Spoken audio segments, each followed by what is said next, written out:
Bismillahirrahmanirrahim. Alhamdulillah wa salamun ala ibadihi alladhina istafa wa ala alihi wa ashabihi wa man wala. Assalamu alaikum warahmatullahi wabarakatuh. Alhamdulillah, hari ini hari kita menunaikan ibadah puasa Ramadan 1440 setelah kita menunggu 365 hari. Akhirnya doa kita Allah berkati, Allahumma ballighni Ramadan. Ya Allah, Kau sampaikanlah aku sehingga bulan Ramadan. Doa kita dimakbulkan. Hari ini kita berada di bulan Ramadan, bulan Al-Mubarak. Dulu pada zaman saya tak pernah dengar kuliah duha sebenarnya. Tapi masa berlalu, sekarang kita sudah boleh mengadakan kuliah duha. Ini suatu kesan daripada bimbingan Ramadan Al-Mubarak. Kita nampak jamaah pagi ini macam sikit, tetapi saya nampak ramai. Ya, ramai kerana masjid kita ini besar. Tapi kalau kita masuk masjid lain, masjid bertamka, masjid serkamka, kita tengok padat. Ya, ini masjid ini besar sangat. Kalau kita nak buat ni masjid ini, saya tengok mungkin dalam 5,000. Ya, yang ada hari ini 1,000. Jadi kita cari 4,000 lagi. Nah, kira ini suatu kejayaan apabila dihadiri pula oleh kaum ibu dan juga kaum bapa. Ini suatu kejayaan. Saya petikkan daripada surah Al-Qasas ayat 88. Allah Subhanahu wa taala berfirman, "Wa rabbuka yakhluqu ma yasha' wa yakhtar." Boleh kalau saya lama-lamakan ya? Saya tak nak lajukan, mungkin tidak lagi bawa saya lagi. Ini sekarang kita slow dulu. Tuhan kamu telah menciptakan apa yang dikehendaki. Wa yakhtar, dan Tuhan kamu juga memilih apa yang Ia kehendaki. Ini surah Al-Qasas ayat 88. Kita dapat saksikan Allah telah menciptakan makhluk manusia di atas muka bumi ini zaman berzaman, bermula daripada Adam alaihissalam sampailah kepada zaman Nabi Muhammad sallallahu alaihi wasallam. Lalu Allah memilih di antara makhluk-makhluk yang begitu banyak seorang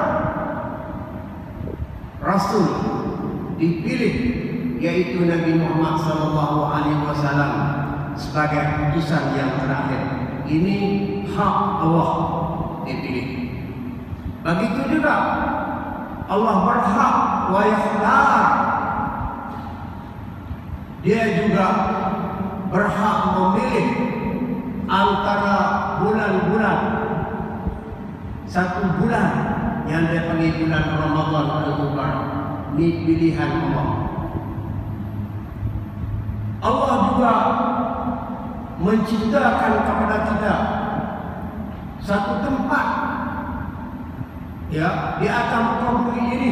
Kita pergi kepada di benua Eropah, benua Afrika, benua Asia.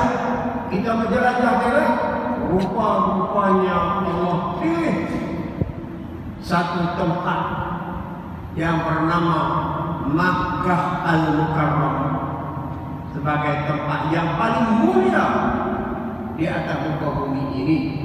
Duduk di sana saja, kita duduk diam macam ini saja, satu waktu kita dapat balasan 100,000 waktu. Kita berzikir sekali dapat 100,000 zikir balasan. Kita i'tikaf saja, kita sudah dapat 100,000. Pendek kata, apa yang kita buat, benda yang baik di bumi Mekah mendapat ganjaran 100,000. Ini Allah yang pilih. Sebab itulah kita tengok hari ini ramai orang Islam yang berduyun-duyun turun pergi ke Mekah mencari ganjaran pahala. Kita yang berkesempatan di negara kita juga berduyun-duyun orang pergi ke masjid beribadah. Semuanya ini kenapa berlaku? Karena kita mempunyai kitab Al-Quranul Karim. Itu tadi kita hari ini. Jadi saya ucapkan terima kasih kepada Imam Besar Datuk Ahmad, kepada imam-imam jawatan kuasa yang sekali lagi memilih orang tua ini. Saya ini panggil orang tua lah, datang ke Masjid Al-Azim. Kalau tempat lain, bulan lain orang panggil, saya tak datang. Tapi kalau bulan Ramadan, bulan yang sangat mulia, saya sanggup bergerak daripada rumah kita subuh pagi dalam suasana hanya mendengar pukul ayam di reban pagi, tangisan anak dalam pelukan ibu, kicauan burung di dahan ranting. Saya tinggal semuanya itu, saya datang. Kenapa? Sebab ini adalah seruan panggilan Ramadan Al-Mubarak. Dan bulan ini pula bulan yang dikenali bulan Al-Quranul Karim. Nanti kita akan sembang lagi. Sebelum itu, bila saya datang tadi, saya lalu di jalan raya, memang saya terpukau, terpesona. Sebab dulu saya sering datang ke Melaka senang. Bila datang sekarang pakai wish, anak saya pasang wish foto. Saya kalau kamu, anak saya kata tunggu dulu, nanti dia kata bapa teruskan. Saya belok keluar masuk, dan saya baik lagi tak masuk hospital. Kalau tidak, cek dengan doktor. Gitulah zaman silih berganti, begitu majunya. Saya cerita ini, saya nak sebut dulu saya sering datang ke Melaka yang bernama tempat dia Bukit Baru Melaka. Itu dia. Tahun lalu, tahun 1984. Puan-puan belum lahir lagi. Ya, 1984 sering saya datang. Saya kunjung di pusat kastam Bukit Baru Melaka. Apa ceritanya? 34 tahun dahulu. Ini cerita ini. Kita adakan satu kursus di pusat itu. Sebab dalam Islam, kalau kita cerita benda yang baik, boleh. Jangan kita cerita keburukan orang, tak boleh. Apa baiknya? Pada masa saya datang tahun 84 dulu, ada surau di depannya itu. Waktu subuh saya pergi ketukkan pintu-pintu bilik asrama, ajak sembahyang subuh. Masa tu orang tak sembahyang subuh, peserta khusus tidur. Saya tutup pintu, saya jom pergi sembahyang subuh. Saya ajak sendiri, Allahu Akbar, Allahu Akbar. Saya ajak. Itu saya masa dulu memang macam itu. Orang kata pandai tak selalu. Masa muda-muda 34 tahun dulu. Rupa-rupanya sekok pun tak keluar. Tak keluar sembahyang subuh. Ya, saya dapat tahu memang sembahyang subuh tidak diadakan, itu hak individu, itu kurang. Besoknya saya dapat kritikan. Ya, saya ada peserta khusus saya, daripada saya bawa pegawai custom, saya ingat lagi. Tapi dalam masa yang sama ada peserta-peserta yang lain juga masa yang sama buat khusus kat situ. Jadi saya ajak mereka.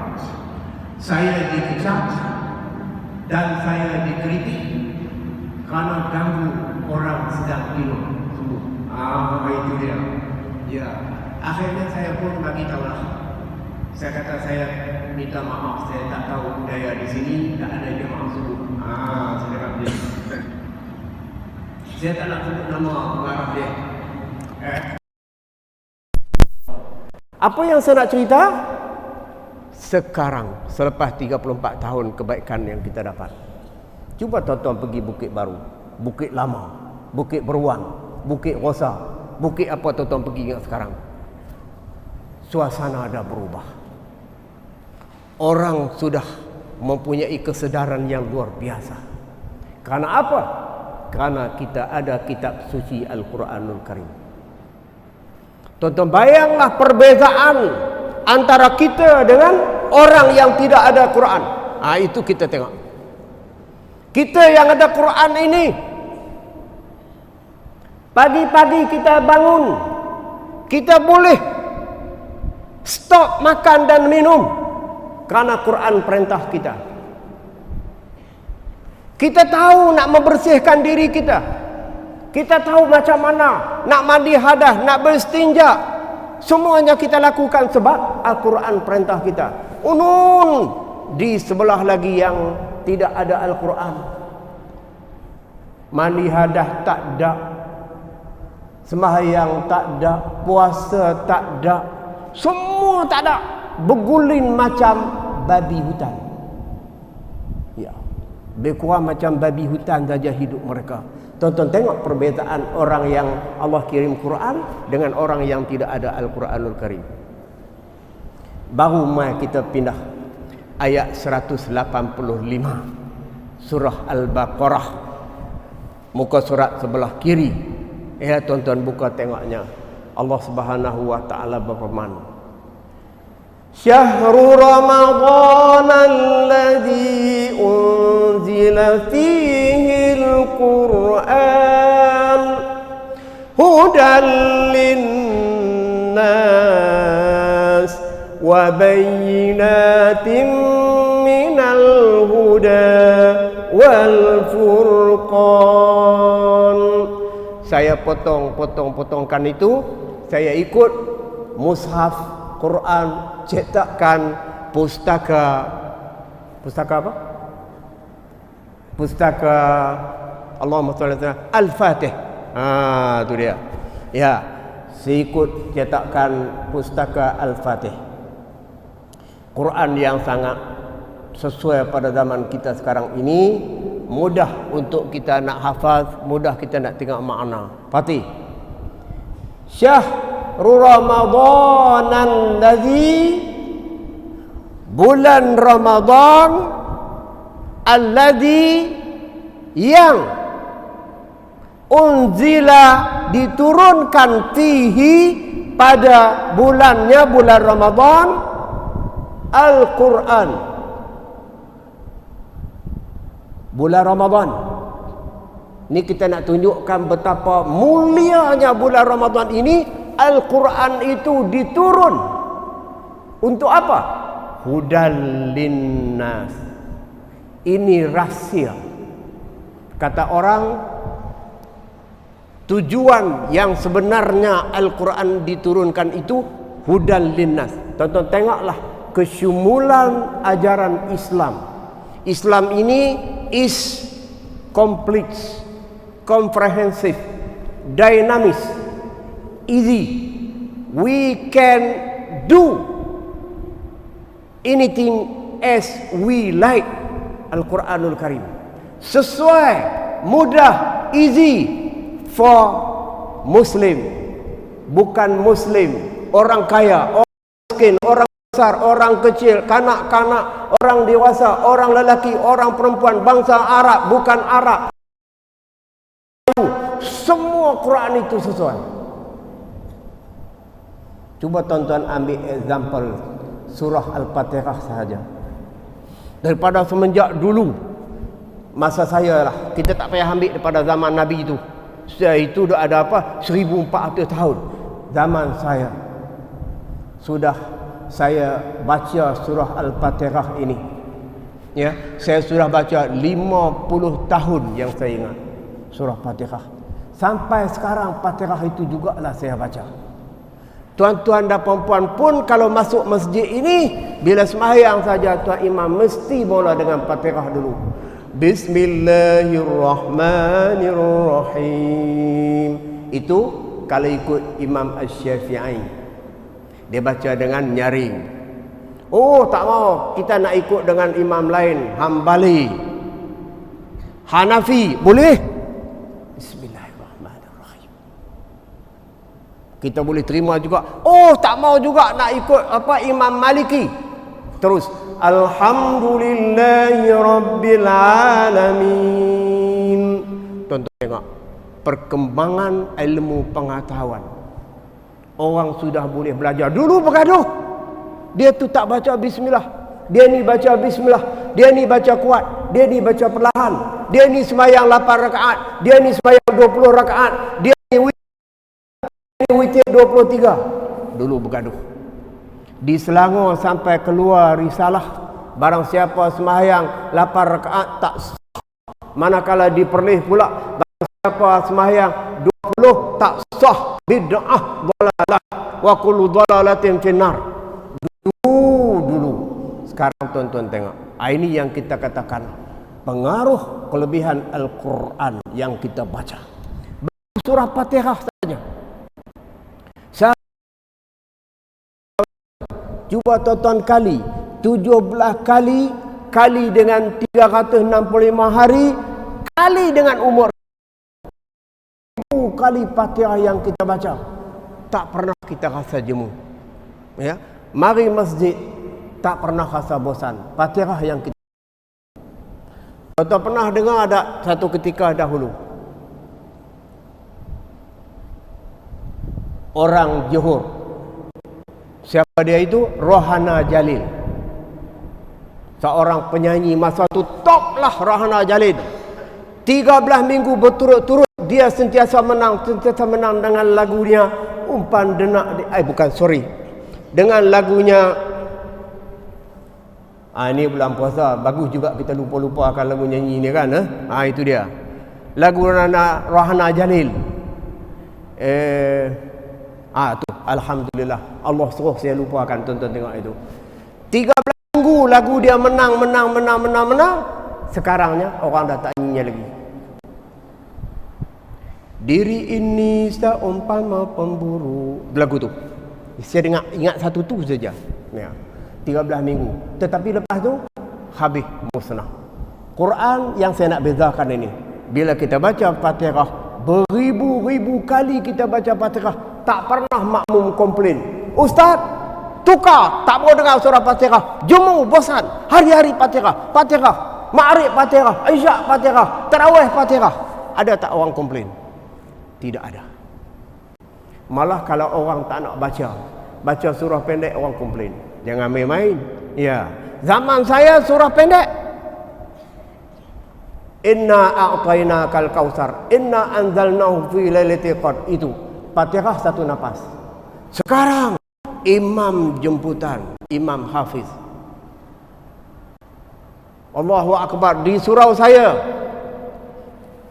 Imam Hafiz baca Qurannya. Afatatma'una an yu'minu lakum wa qad kana fariqum minhum yasma'una kalam Allah thumma yuharrifunahu min ba'di ma aqalu wa hum ya'lamun. Allahu akbarnya. Selesai saja sembahyang witir, saya tengok punya Quran besar ada depan dia. Patutlah lancar. Saya seronok tadi saya kata, oh hafal. Besar Quran ni tu. Kalau boleh buat besar lagi bagus ya itu. Supaya makmum pun boleh nampak juga. Tak apa bagus. Tengok Quran tak apa. Tak batal sembahyang kita. Ya boleh tengok. Tapi sampai satu ketika nanti kita tak payah lagi buka Quran. Buat apa nak buka? Ya. Kita hafiz, kita imam, tak payah buka. Yakin diri sendiri. Saya anak-anak murid saya dulu besar ni. Masuk di Melaka ada seorang itu, Ustaz Hanif tu, surian saya. 2 hari lepas, anak murid saya seorang perempuan daripada Darul Quran. Tuan-tuan dia baru berjaya buat master di UKM. Luar biasa. Tahta Anwan, tajuk yang dia buat menulis tu, master dia apa dia? Riwayat hidup Ustaz Hasan Mahmud. Itu saja tajuk dia buat. Dia dapat master. Itu nama dia Fatin, ya, Fatin, adik Ustaz Hanif daripada Melaka. Dua-dua daripada Melaka. Orang Melaka buat tesis master MA atas tajuk diri saya. Alhamdulillah 4 orang doktor penyelia tadi ini luluskan dia, gembira dia. Dia kata dia nak bagi hadiah dekat saya. Saya tunggulah. Ya, jangan-jangan buah Melaka apa. Ini saya bawa balik. Syahrul Ramadan allazi, sekali lagi kita sebut, bulan Ramadan ini unzila, diturunkan fihi, ya, malamnya. Fihi ini makna malam Ramadan, Al-Quran, kitab Al-Quran. Untuk apa? Hudan linnas. Tuan-tuan tengoklah, Quran ni tanda mukjizat. Dia kata hudan linnas, petunjuk bagi seluruh manusia. Bukan petunjuk bagi orang beriman, bagi orang Islam tak. Linnas, kerana ada petunjuk bagi seluruh manusia. Inilah apa dia sebut sana, wabayyinatin, memperjelaskan. Hudan wal furqan, makna memperjelaskan kebenaran Islam itu dan kebatilan yang bukan Islam. Inilah Allah turunkan kitab suci Al-Quranul Karim. Maka sebab itu kita tengok peranan Al-Quran di bulan Ramadan ini. Di mana-mana masjid, di mana-mana suraunya, orang buka mushaf Quran, orang baca Quran. Tidak ada sebuah kitab atas muka bumi ini. Tuan-tuan pergilah, sama ada kitab Bible, Injil, kitab Taurat, kitab Zabur, kitab itu, tidak ada lagi yang aslinya, yang boleh orang baca dalam bahasa yang diturunkan. Tidak ada atas muka bumi, melainkan kitab Al-Quranul Karim asal seperti mana diturunkan. Kenapa? Sebab Allah kata, inna nahnu nazzalna dzikra wa inna lahu lahafizun. Kamilah yang menurunkan Al-Quran dan kami yang menjaga kesuciannya. Allah janji. Saya akan buktikan nanti dari sudut sains, dari sudut nakli, ilmu agama, dari sudut akli tentang kebenaran Al-Quran di bulan yang mulia ini. Taib. Kita rujuk kepada hadis pula. Sebuah hadis disebut di sana, Ramadan ini, atakum Ramadan, bulan Ramadan datang, Sayyidus Syuhur, penghulu segala bulan. Ya, disebut pula, maka Al-Quran diturun dalam bulan Ramadan, maka bulan Ramadan itu juga dikatakan Sayyidus Syuhur, penghulu segala bulan. Ramadan dan juga Al-Quran. Kenapa? Mari kita tengok tujuan dia. Apakah tujuan Allah turunkan Al-Quranul Karim? Tengok di sini. Sayyidus Syuhur, famarhaban bikum wa ahlan. Selamat datang wahai Ramadan. Dia tetamu kita, tetamu agung.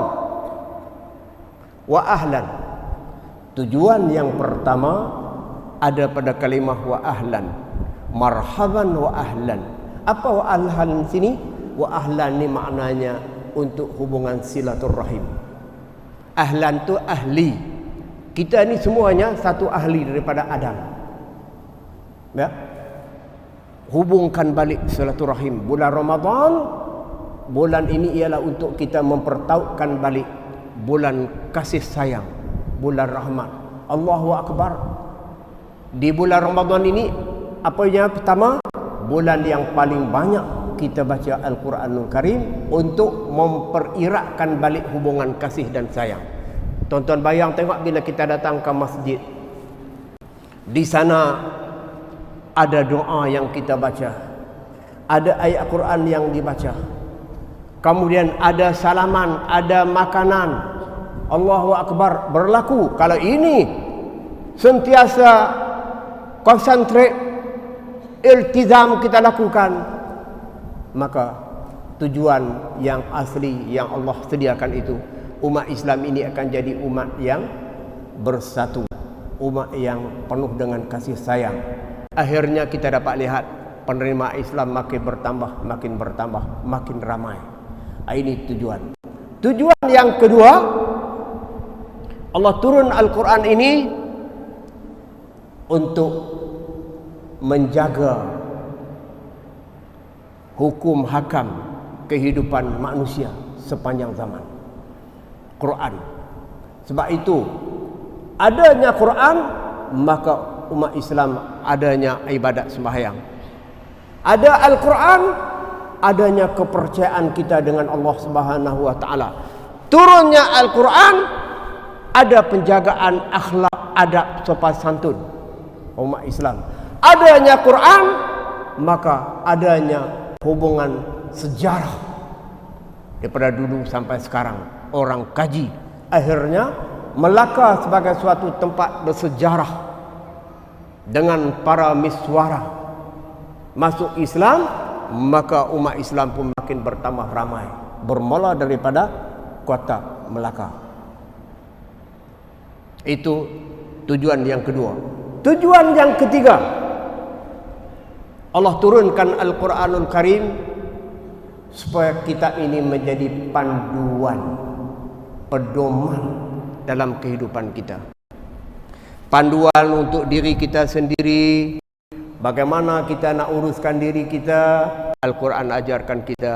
Bagaimana kita nak uruskan keluarga kita, Al-Quran ajarkan kita. Bagaimana nak uruskan masyarakat, Al-Quran ajarkan kita.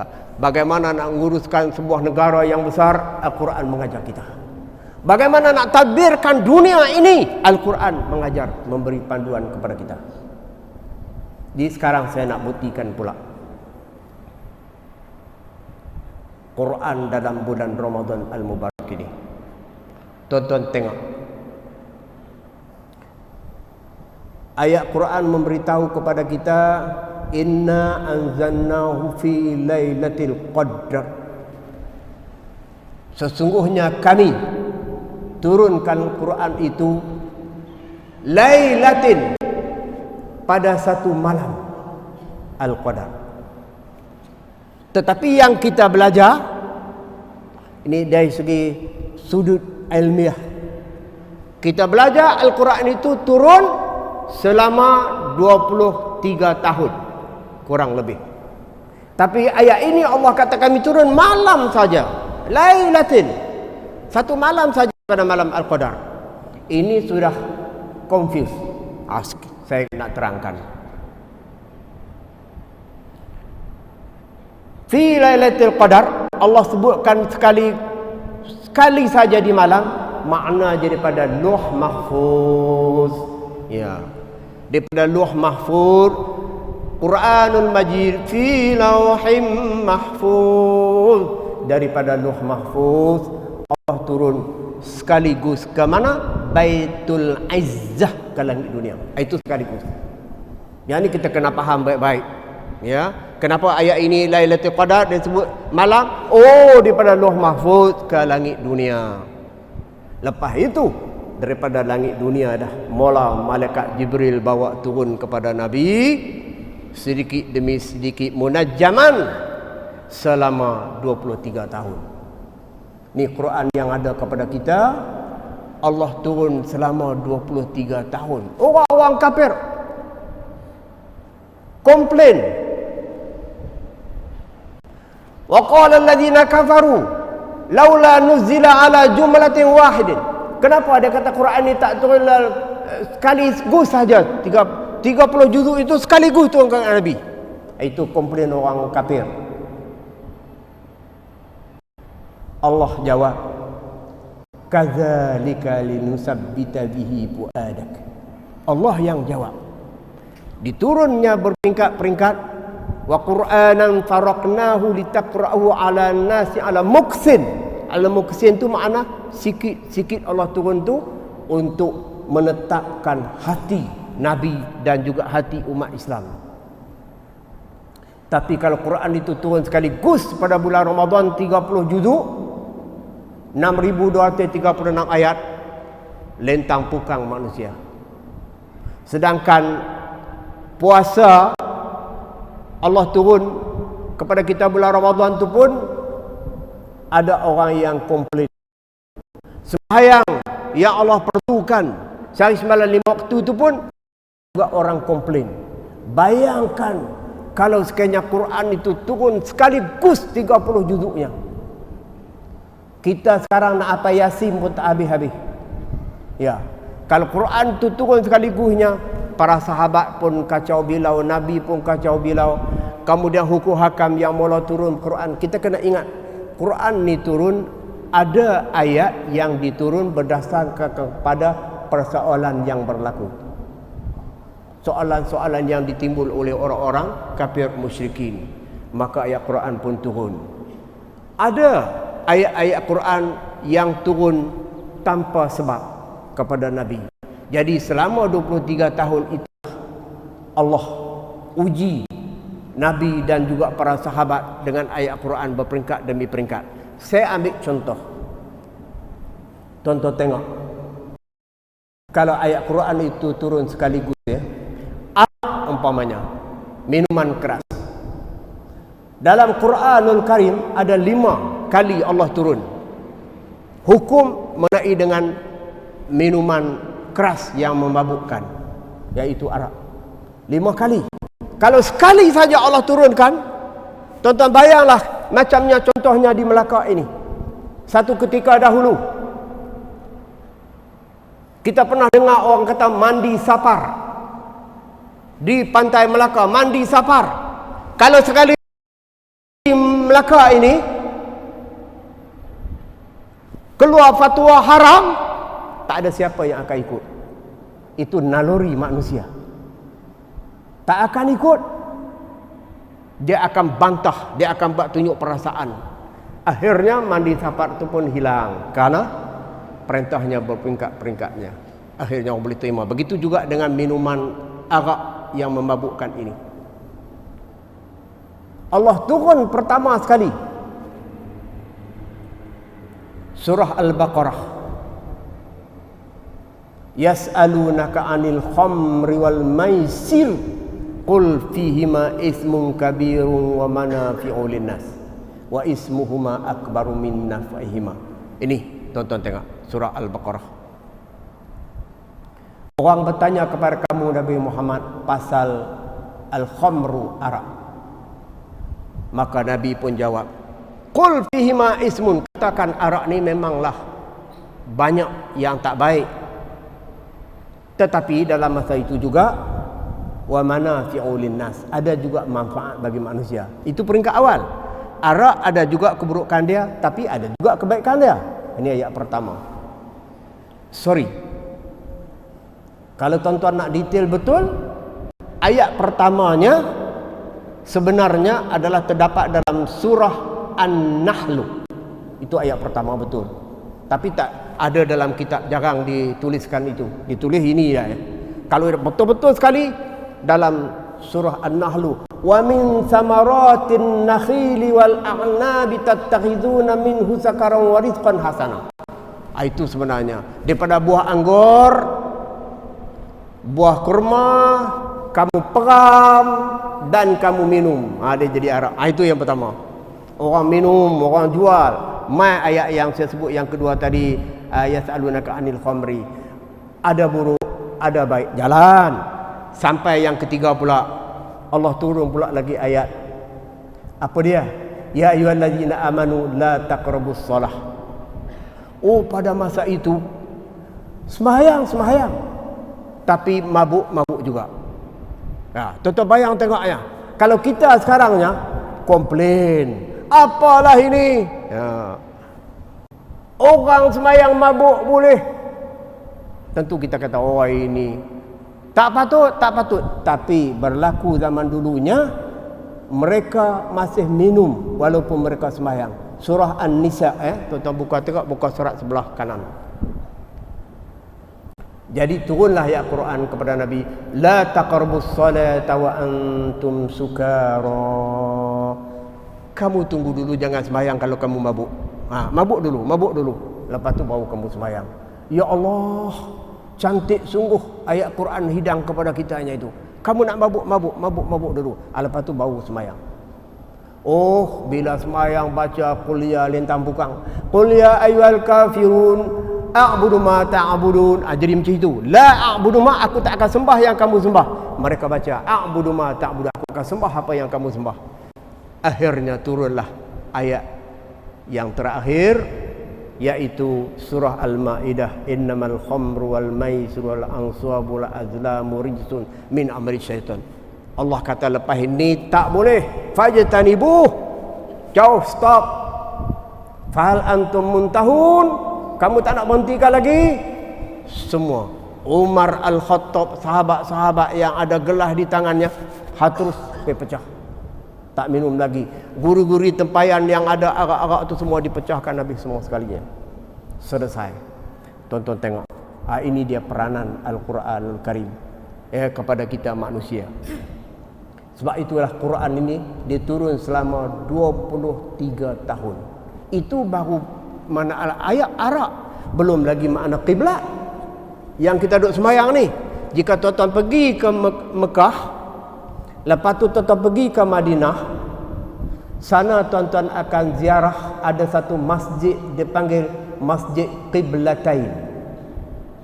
Ya, masjid dua kiblat. Bila tuan-tuan masuk masjid, dekat sini ada kiblat. Macam kita sekarang ini kiblat, bayang. Tapi di sana juga ada kiblat, dua kiblat. Rupanya bila Nabi sampai ke Madinah dulu, Nabi sembahyang menghadap ke arah Baitul Maqdis. Itu kiblatnya, bayang arah ke sana. Maka turunlah ayat Quran. Kata orang-orang Yahudi pada masa itu, sayaqulu sufaha'u minan nasi ma wallahum an qiblatihim allati kanu 'alayha qul lillahil masyriq wal maghrib.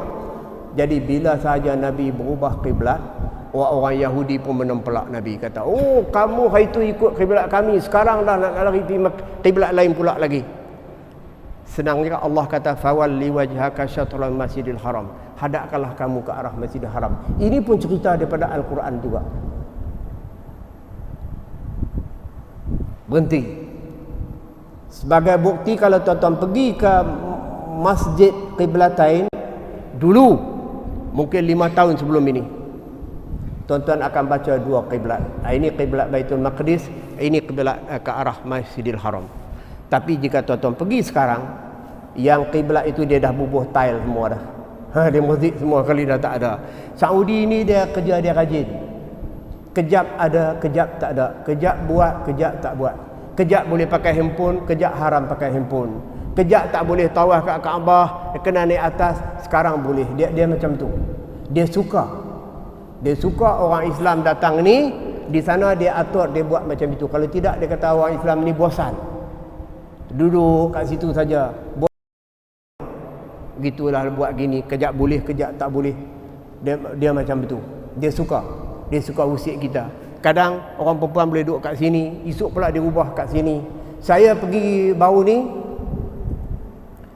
bawa jamaah pergi Mathaf Museum di Mekah. Balik daripada Hudaibiyah, pergi Mekah, nak masuk ziarah museum. Dia kata orang perempuan saja boleh, orang lelaki tak boleh. Pertama kali saya ingat, tak pernah lagi orang lelaki tak boleh. Selalunya lelaki boleh, perempuan tak boleh. Ini perempuan boleh, lelaki tak boleh. Betulkah ini? Betul. Kata boleh panggil tu betul. Dia kata orang perempuan saja. Masuklah orang perempuan pergi semua. Kita lelaki tunggulah. Kita pula jadi ganti orang perempuan. Haram kok mana pun tak tahu dah itu. Masuk perempuan, keluar balik, kita pun baliklah, balik ke Mekahnya. Tak ada peluang. Lelaki kalau nak, dia kata besok datang pula dia. Kawan saya pula, Ustaz Jabar, pergi pula bulan berikutnya, telefon dia kata boleh, lelaki perempuan boleh masuk sekali pula sekarang dia. Itu seronoknya. Ada orang buat perubahan macam ini nak bagi kita suka. Ya, bagi kita suka, kejap boleh, kejap tak boleh, ada macam tu dia buatnya. Tuan-tuan tengoklah, ini di sana tempat turun Al-Quranul Karim. Taib, saya dah buktikan kenapa Quran ini turun sampai 23 tahun.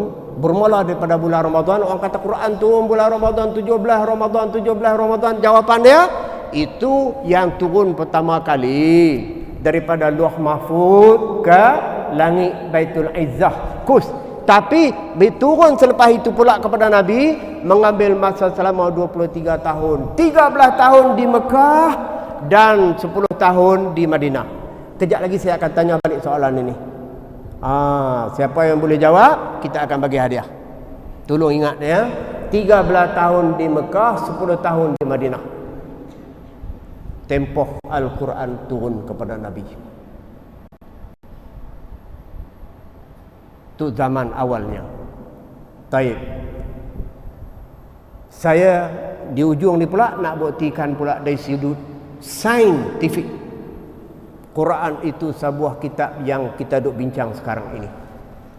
Kitab yang menyelamatkan umat Islam. Karena tidak ada lagi atas muka bumi melainkan kitab Quran lah yang masih ada, yang masih ori. Berapa banyak manusia-manusia dalam dunia ini yang masuk Islam kerana mendengar bacaan Al-Quranul Karim. Terpesona, terpukau bila mereka mendengar.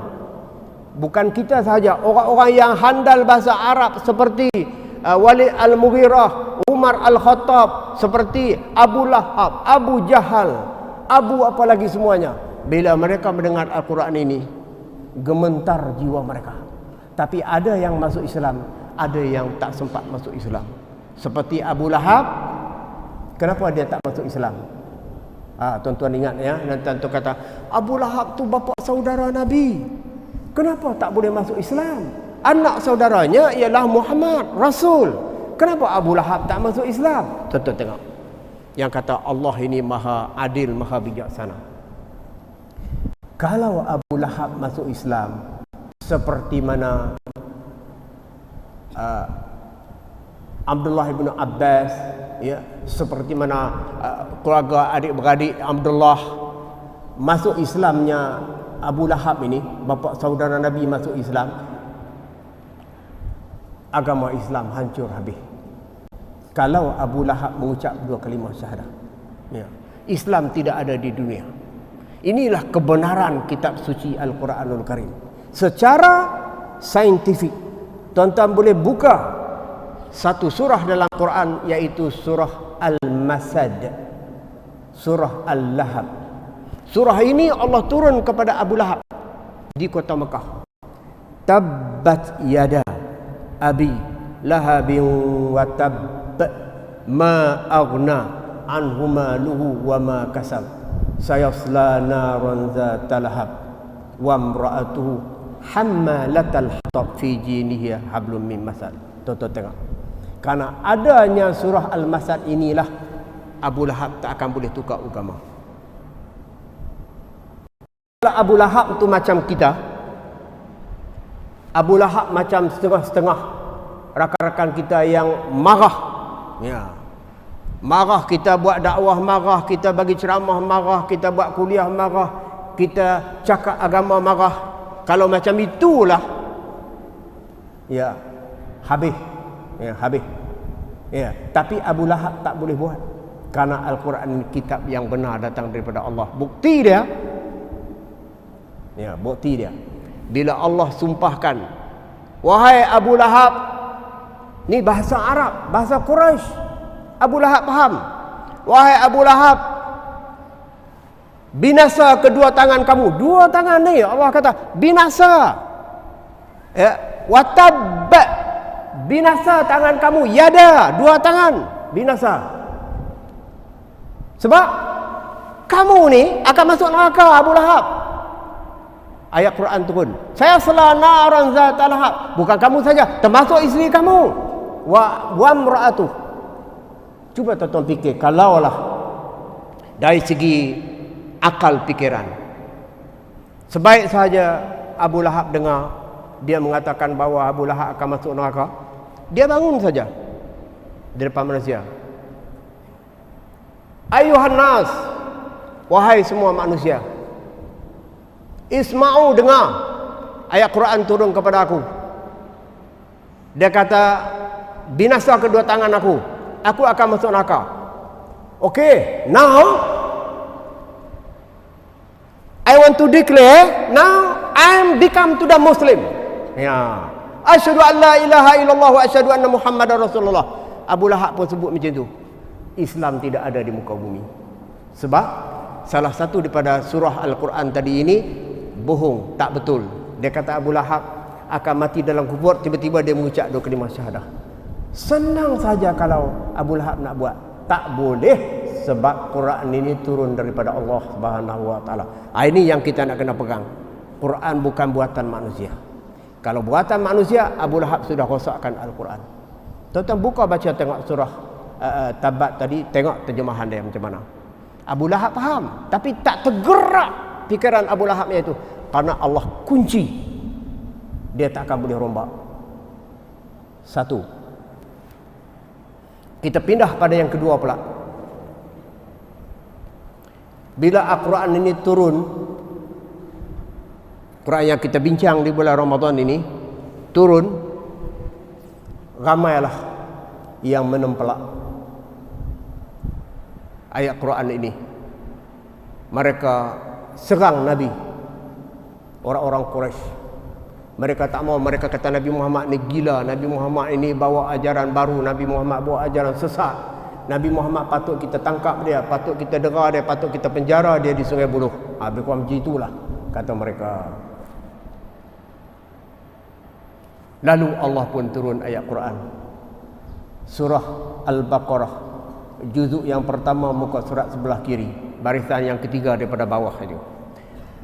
Wa in kuntum fi raibin mimma nazzalna ala abdina fa'tu bi suratin min mislih. Wahai orang-orang Yahudi, sekiranya kamu ragu apa yang kami turun Al-Quran ini kepada Nabi Muhammad, kamu tak yakin, kamu tak percaya, fa'tu bi suratin min mislih. Kamu bawalah satu surah yang serupa dengan Quran. Satu surah cukup bawa ya.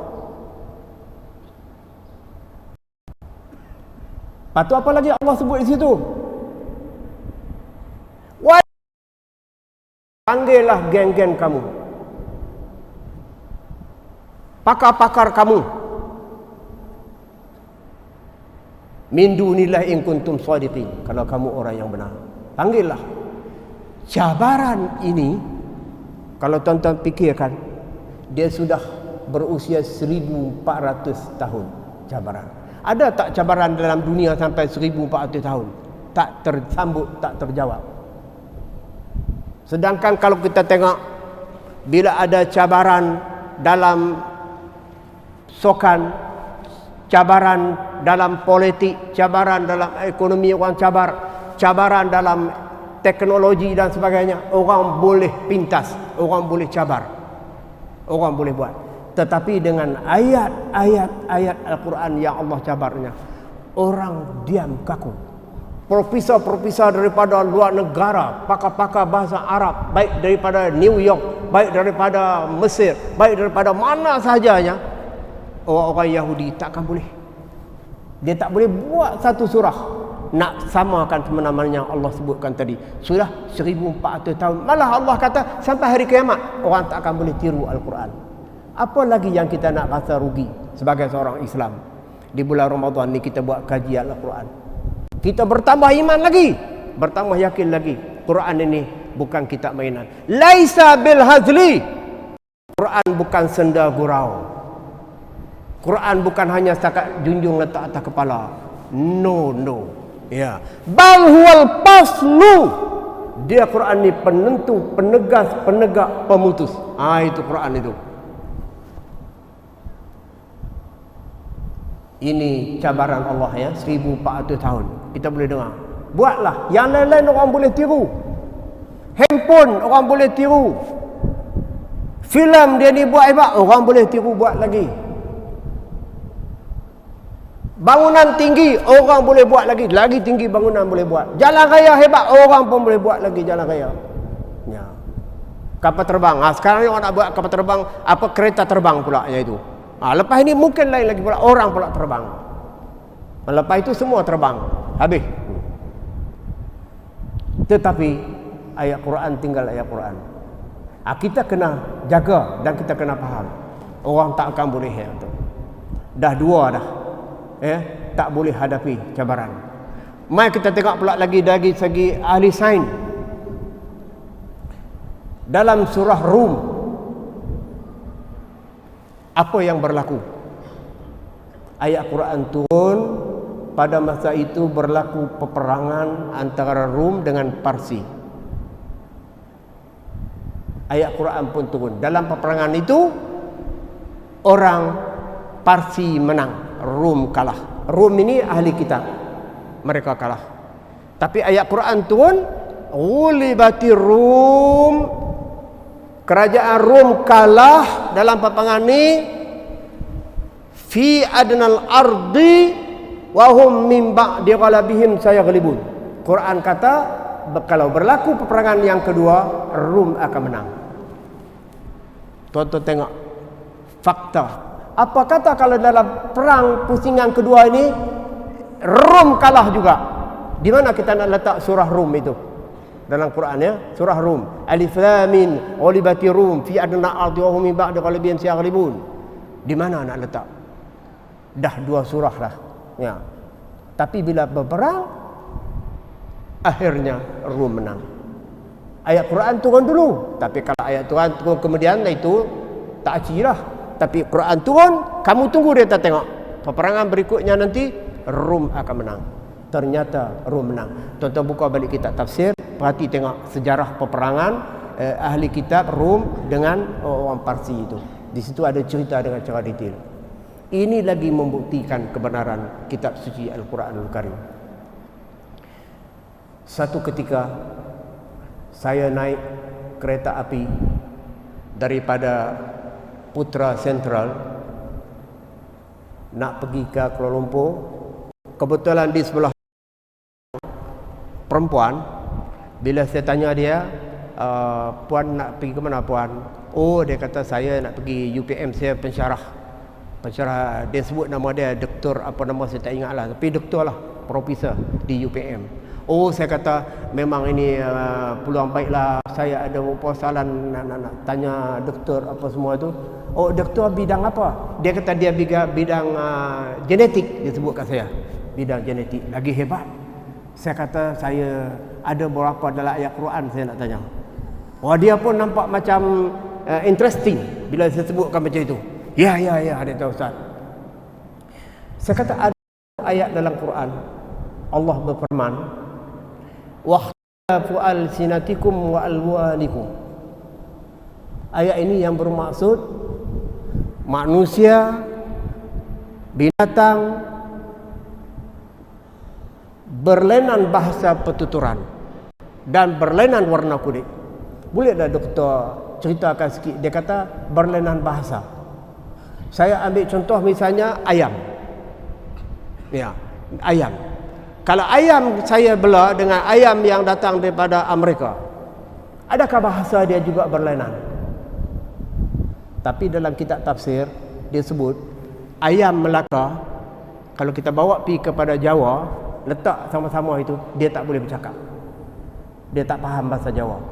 Ini ayat Quran. Boleh buat kaji selidik. Tapi doktor ni kata saya tak sampai ke situlah. Saya minta maaf, nanti saya akan cek balik data itu. Nak cek balik itu. Jadi binatang sekalipun ya, berbeza, apatah lagi manusia. Kita orang Melayu jumpa dengan orang Jawa pun dah berlain. Kalebar, kabari, dah lain makna dah itu. Alun-alun itu tak sama ya. Apatah lagi kalau pergi jauh lagi sampai Cina, Jepun, Inggris, bahasa kita takkan sama. Ini ayat Quran yang bagi tahu waqtilafu alsinatikum. Tapi berlainan ini pergi sampai kepada binatang. So ambil tuan kok lembu Malaysia dengan lembu yang dibelah di Australia, tuan letak tu, dia tak akan boleh bercakap. Dia tak akan faham, melainkan dia kena belajar dulu. Duduk berkawan lama-lama baru dia boleh faham. Tu saya tanya dia. Yang kedua, saya kata doktor, boleh dah doktor bagi tahu kat saya pasal ikan. Ikan. Saya di rumah saya ada akuarium, saya ada bela ikan doktor. Tapi saya nak tanya, bila yang ikan ni tidur? So, dia gelak, dia kata, saya pun tak tahu, dia kata ikan. Sebab saya dah tengok ikan ni, dia saya pernah, adakah dia ni tak pernah tidurnya itu? Pun dia tak boleh jawab. Ya, tak boleh jawab. Tapi dalam Quran ada sebut, apatah lagi pula bila kita tengok bayi yang baru lahir, kadang-kala serupa dengan wajah ibu. Ada masanya mirip wajah ayahnya. Kenapa semua itu boleh berlaku? Tonton buka dalam surah Al-Baqarah juzuk pertama. Allah dah sebut kat sini. Ni ayat ini cabar kepada ulama-ulama Yahudi. Mereka tanya kepada Nabi, kenapa ada perbezaan, kenapa? Nabi jawab. Akhirnya mereka tak masuk Islam. Janji awalnya tu kalau kamu boleh jawab, kami akan masuk Islam. Tak masuk juga itu. Sebab Allah tidak buka pintu hati mereka. Tapi ada di kalangan mereka yang dengar sahaja ayat Quran ini, Allah bagi hidayah, masuk Islam. Ya, masuk Islam ramai. Seperti Abdullah bin Salam, tokoh ulama Yahudi, masuk Islam. Allah bagi hidayah kepada dia itu. Umar Al-Khattab masuk Islam. Abu Bakar masuk Islam. Ya. Abu Bakar ni bapa mentua Rasulullah sallallahu alaihi wasallam. Umar Al-Khattab bapa mentua Rasulullah sallallahu alaihi wasallam. Ya, Abu Bakar Rasulullah kahwin dengan Siti Aisyah binti Abu Bakar. Manakala anak Umar, Nabi kahwin pula dengan Hafsah binti Umar. Jadi macam itu, tuan-tuan tengok ya. Akhirnya mereka jadi sahabat. Semuanya ni boleh pindah masuk Islam. Cantik. Apa lagi yang saya nak cerita pula, tuan-tuan tengok. Satu lagi Allah sebut dalam Quran. Orang kata bumi ini bulat. Bumi ini bergerak, berpusing. Tapi dalam Quran Allah sudah sebut 1400 tahun dahulu pasal bumi bulat, pasal bumi bergerak. Apa dia kata di sana? Wa taral jibala tahsabuha jamidah wa hiya tamurru marras sahab. Allah sebut dalam Quran, wa taral jibal. Cuba kamu tengok jibal, bukit. Tahsabuha jamidah. Pasti kamu kata bukit itu duduk diam, tak bergerak. Wahya tamurru marra sahab. Padahal sebenarnya bukit itu bergerak, berjalan. Macam mana awan bergerak di langit. Awan dia tengok angin berjalan. Bukit pun macam itulah kata Quran. Cuba tanya ahli sains, betul ke tak betul? Rupanya 1400 tahun Al-Quran sudah pun membuktikan bahawa bumi ini bergerak, bumi ini berjalan. Ustaz, kalau bumi bergerak, kalau bukit depan rumah saya bergerak, hari-hari saya berubah rumah saya. Bergerak ni bukan kata bukit saja bergerak, dengan keseluruhan semuanya akan bergerak itu.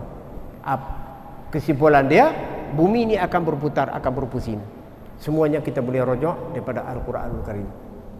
Banyak lagi kalau kita nak buktikan Quran daripada sudut sains. Tapi yang kita buat kesimpulan, buat keberhasilan kepada kita.